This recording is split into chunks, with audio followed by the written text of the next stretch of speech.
गुरु रूप प्यारी सात संगत जी, प्रेम से कहना धन निरंकार जी। सात संगत जी दासी स्वागत करती है आप सभी संतों महापुरुषों का आपके ही अपने YouTube चैनल सच्ची गुरु भक्ति पर। सात संगत जी दासी आप जी के सामने एक फिर से नई प्रेरणादायक कहानी लेकर के आई है। कहानी का शीर्षक है कि श्रेष्ठ क्या होता है, इस दुनिया में सर्वश्रेष्ठ क्या चीज होती है। तो आओ चलो जानते हैं इस कहानी में। शाम का समय था। नदी अपने स्वाभाविक प्रभाव से बह रही थी। दो सन्यासियों को नदी पर जाना था, परंतु वे दोनों बहस में उलझे हुए थे।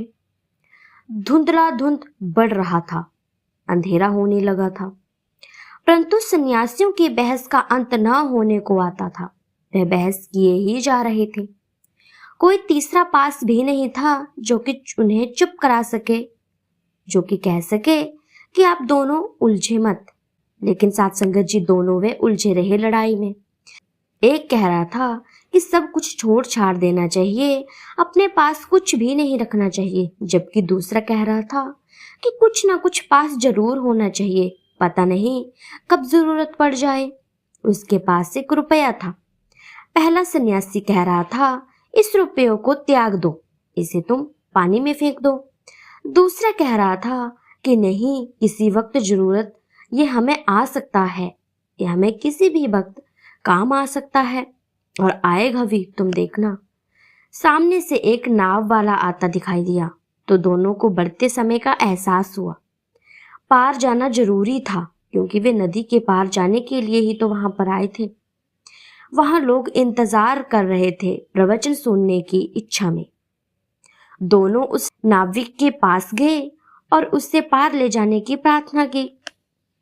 उसने कहा कि महाराज, मेरा घर तो इसी तरफ है, अब तो मैं घर ही जाना चाहता हूँ, परंतु आप कह रहे हैं तो छोड़ आऊंगा, 1 रुपया लूंगा।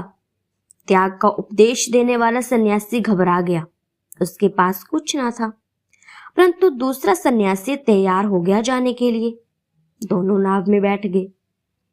नाव में बैठकर दूसरे सन्यासी ने 1 रुपया नाविक को दे दिया और बोला, अब देखो, अगर मेरे पास 1 रुपया ना होता तो हम नदी पार कैसे करते? यह रुपया रखने के कारण ही हम नदी पार कर सकेंगे। उसके चेहरे पर विजय का उल्लास था। परंतु पहला सन्यासी भी कम नहीं था। एकदम बोला, मित्र, रुपया रखकर नहीं बल्कि रुपया देकर ही आप नदी पार कर सके हैं। संग्रह प्रवृत्ति नहीं, त्याग प्रवृत्ति ही बड़ी है। पहले सन्यासी का उल्लास गायब हो गया। दोनों अपनी अपनी बात पर अड़े रहे। नाविक दोनों की बहस का आनंद ले रहा था।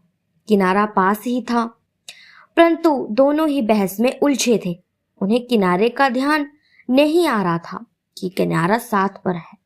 अचानक नाविक मुस्कुराकर बोला, महाराज क्षमा करें, तो एक बात कहूं? दोनों सन्यासी बोले कि हाँ जी कहो। नाविक बोला, यदि वस्तु पास हो तभी तो त्यागी जा सकती है। यदि पास कुछ ही न हो तो त्यागोगे भी क्या आप? यदि इन महाराज के पास 1 रुपया नहीं होता तो ये क्या त्यागते? सन्यासी की वार्ता ने नया मोड़ ले लिया था। बात बिल्कुल ठीक थी। यदि वस्तु पास ही नहीं होगी तो त्याग किसका होगा? त्याग की तो जड़ ही संग्रह में है। संग्रह के बाद ही तो त्याग पैदा होता है। वे सोचने लगे कि जिनके पास कुछ है वही तो हमारा निर्वाह करते हैं। वास्तव में श्रेष्ठ दोनों ही हैं। वास्तव में त्याग प्रवृत्ति से उपयोग की आवश्यकता है। श्रम करके, उपार्जन करके भी अपना न मानना, यही सच्चा त्याग है। व्यवहारिक मार्ग यही है।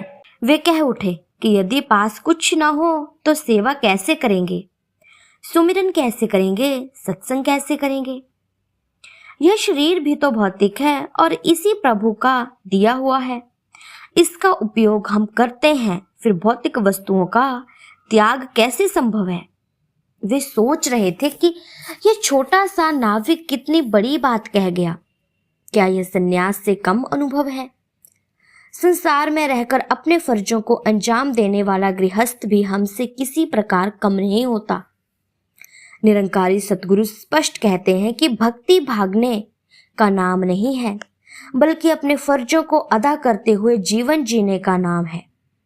संसार में रहकर निष्काम भाव से जीवन व्यतीत करने पर भी संन्यास का आनंद लिया जा सकता है, जबकि अभिमानी व आसक्त दुनियावी पदार्थ छोड़ देने पर ही संन्यास का सच्चा आनंद नहीं ले पाते।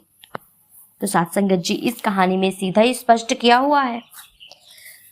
हमारे 5 प्रणों में तीसरा प्रण भी आता है कि गृहस्थ में रहकर अपने परिवार का पालन पोषण करना है। साधु संत वेशधारी फकीर बनकर समाज पर बोझ नहीं बनना है।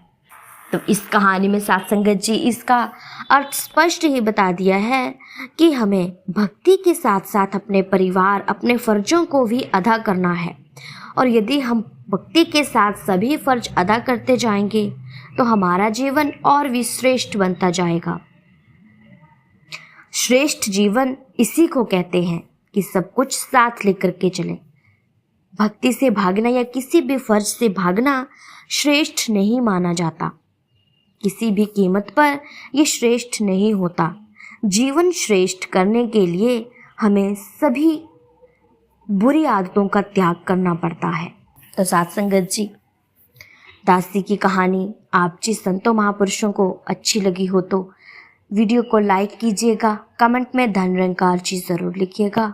चैनल पर नए हैं तो चैनल को सब्सक्राइब ज़रूर कर लीजिएगा और बेल आइकन के बटन को दबाना नहीं भूलिएगा, क्योंकि साध संगत जी ऐसी ही प्रेरणादायक कहानियाँ मैं आप जी संतों महापुरुषों के सामने हर रोज़ लेकर के आती रहती हूँ। अब मैं मिलती हूँ आपसे नेक्स्ट वीडियो में।